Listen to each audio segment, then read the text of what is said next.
Uncorking China's spirits market. Now this is thoughtful.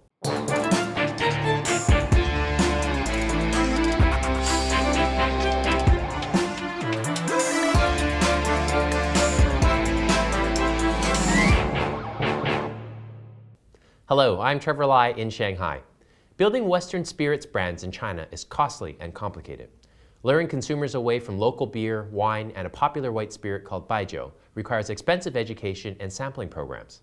Distribution is handled by a tangled web of national, regional, and local companies, and counterfeiters erode market share and brand value. The challenges are worth the rewards. China ranks second after the US in cognac consumption, and it's closing in fast.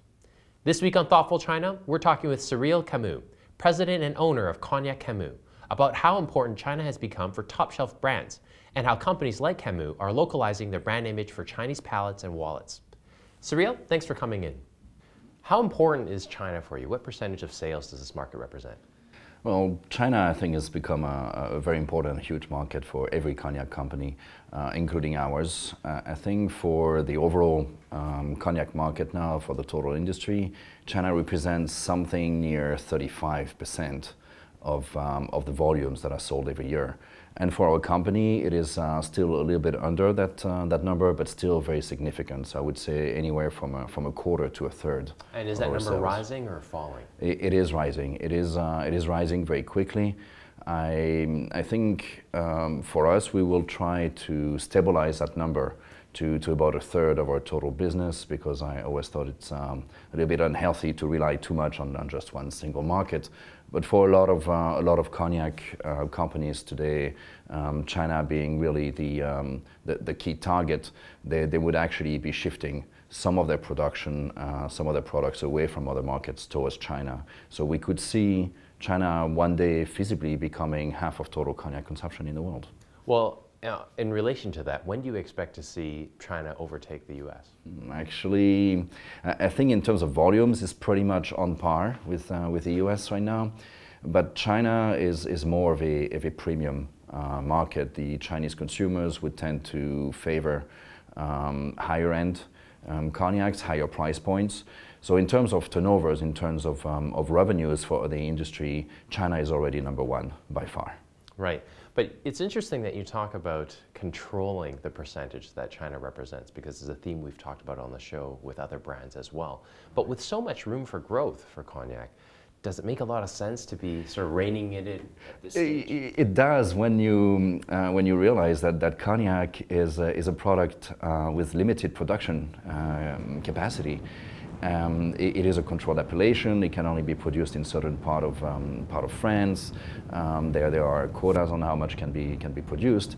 And today already, the total cognac consumption around the world equals production capacity.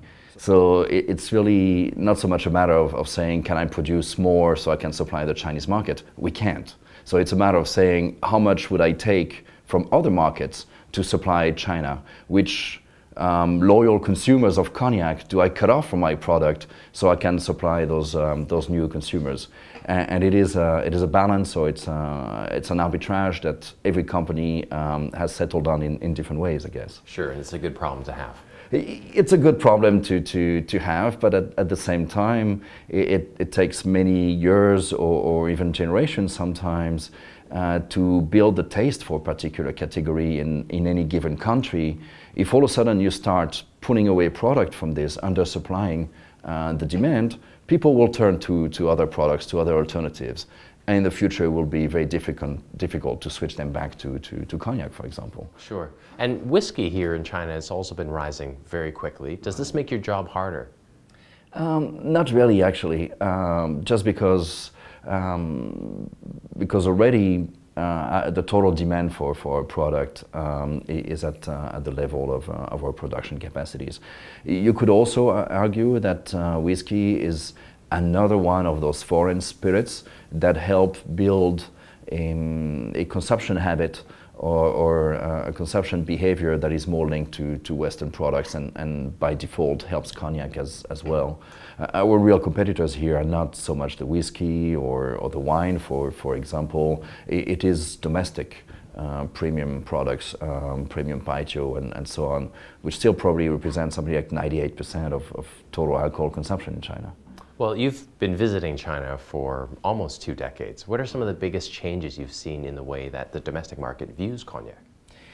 I think the main change would be understanding and knowledge about the product. 20 years back, cognac was used purely as a way to display status, to show wealth and belonging to a certain business elite. So only top-level businessmen would be drinking cognac. Slowly, over the past 20 years, we've seen this evolve with the creation of 2 new types of clientele. One which is the connoisseur, who actually drinks cognac because he or she likes the taste of it. And there's a second clientele, which is a younger consumer who would drink cognac also for status, but in a different environment, more in the bars, more in the nightclubs, and sometimes as a cocktail or on the rocks. And for you, is it equally important to target both of those markets here in China and to educate them, or for you, do you have a preferred customer where in this market, as it's growing, you would rather the connoisseurs be consuming the product, maybe not so much the guys in the club? Right. I think as a company, we focus really on the connoisseurs, or on the people who are moving from drinking cognac as a status symbol to drinking cognac because they actually enjoy drinking cognac. My company is about facilitating the enjoyment of finer things in life. So this is what we focus on. But as an industry, I'm always very happy to see my colleagues or competitors in the industry targeting the 25 to 35-year-old consumers, because they are effectively bringing my future consumers into the category. Sure.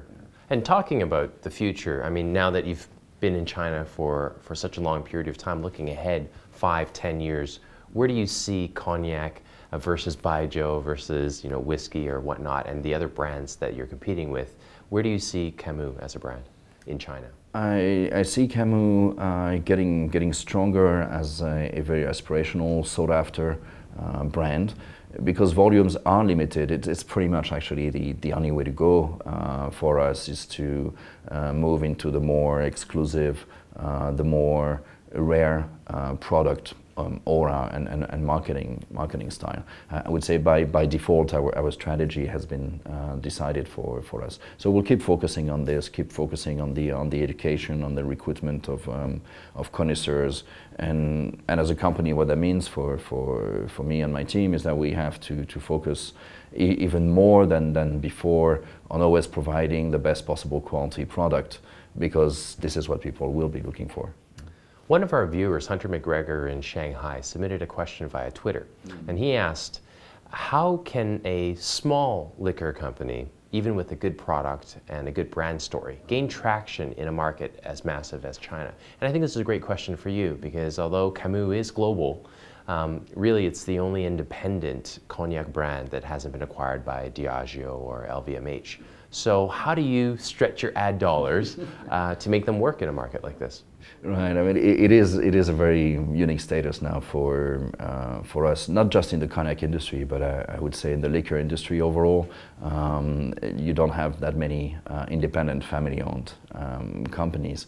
I think what we must do and what we do is basically live up to the personality of the brand, maintain the authenticity and the quality level of the brand, which means there would always be a number of loyal followers of the brands. The people who are looking for the quality, who are looking beyond what's popular, what does everybody know, but looking at which brands actually can I relate to, which brands have those criteria of authenticity, of heritage that I'm looking for. So based on that, we do focus our marketing dollars or marketing resources on just those people who might be looking. Do you mean for through this. experiential marketing, or how do you use those dollars? It's obviously not in huge, splashy ad campaigns. No, it's not huge, splashy ad campaigns. It would be education, yes, a lot of education, a lot of presenting the brand, a lot of talking about us. So we do a lot of, it's a lot of PR-driven marketing. It's advertising in magazines, but very focused, yachting, golf, advertorial as well. And it is a lot of one-on-one as well. For example, in China, we're the only foreign liquor company that has its own stores. We have Kemu flagship stores in Beijing Airport, Guangzhou Airport, a number of cities.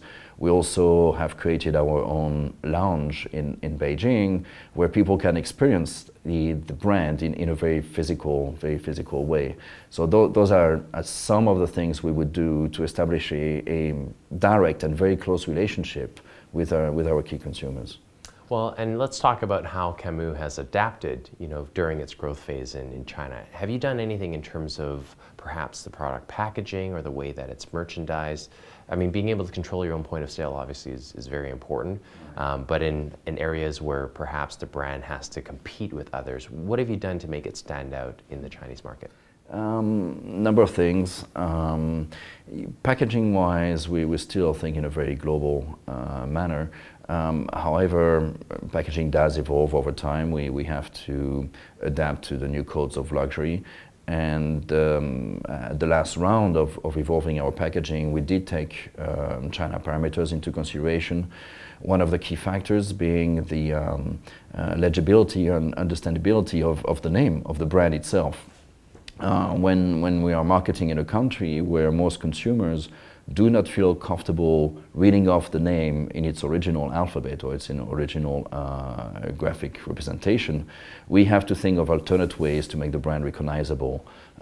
This is why, for example, in our case, we have simplified our logo to make it graphically a lot more legible, easier to recognize, more distinctive in a way. This is why we emphasize more specific bottle shapes that are also easier to recognize. So yes, definitely the language, I think, difference has influenced the way we package our products and our ads. And do you think the way that you have invested in your packaging also helps perhaps a little bit in terms of curbing some of the trends in counterfeiting in the liquor industry in China? It might. It probably does, yes. Cognac bottles, being for us or other cognac companies, tend to be very beautiful objects, very hard to manufacture, in fact. So anything that's hard to manufacture, it's harder to counterfeit. That being said, the best way to fight against counterfeiting is still to control one's distribution channels and remain vigilant about it, which the cognac industry and the whiskey industry overall is actually very good at. So what's the single biggest challenge you see moving forward? I think it will be to manage the undersupply of cognac in face of a rising demand. Usually that results in prices rising, and I always believe that even in a category that is a luxury category such as cognac, there really is a limit to the price that should be charged for a particular product. If cognac becomes too expensive, it becomes unapproachable to new consumers, and then we start relying on just a segment of consumers that doesn't get replenished, eventually disappears. So I think this is really, as an industry, it is a challenge. How do we arbitrate between the demand of the consumers today and keeping the product affordable, in a way, approachable for the future generations? Cyril, thanks for being on Thoughtful China. That wraps it up for today. Be sure to subscribe to us on Tudo and YouTube. You can also follow us on Weibo and Twitter and join our LinkedIn group. See you again.